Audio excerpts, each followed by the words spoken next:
In Posthumous Message, Stephen Hawking warns of reckless indifference to our future. Stephen Hawking warned in his final book that the greatest threat facing the world was climate change, according to Vox. The scientist, who died in March at 76, wrote that humanity was behaving with reckless indifference to our future on planet Earth, the online news outlet reported Tuesday. In his book Brief Answers to the Big Questions, Hawking wrote that it was almost inevitable that either a nuclear confrontation or environmental catastrophe will cripple the Earth at some point in the next 1,000 years.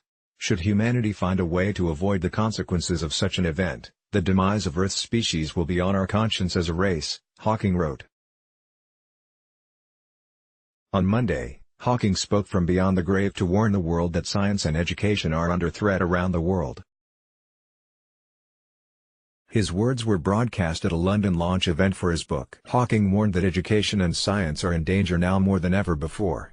He cited President Trump's election and Britain's 2016 vote to leave the European Union as part of a global revolt against experts, and that includes scientists.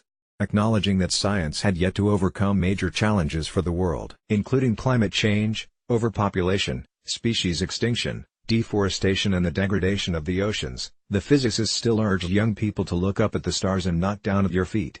Try to make sense of what you see, and wonder about what makes the universe exist, he said. It matters that you don't give up, he said. Unleash your imagination. Shape the future. Hawking lived for more than 5 decades with motor neuron disease that left him paralyzed, communicating through a voice-generating computer. In June, his ashes were buried in Westminster Abbey, between the graves of Charles Darwin and Isaac Newton.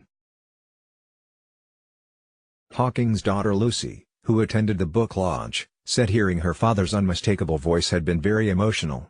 "I turned away, because I had tears forming in my eyes," she said. "I feel sometimes like he's still here because we talk about him and we hear his voice and we see images of him," she said, "and then we have the reminder that he's left us. Let's block ads. Why?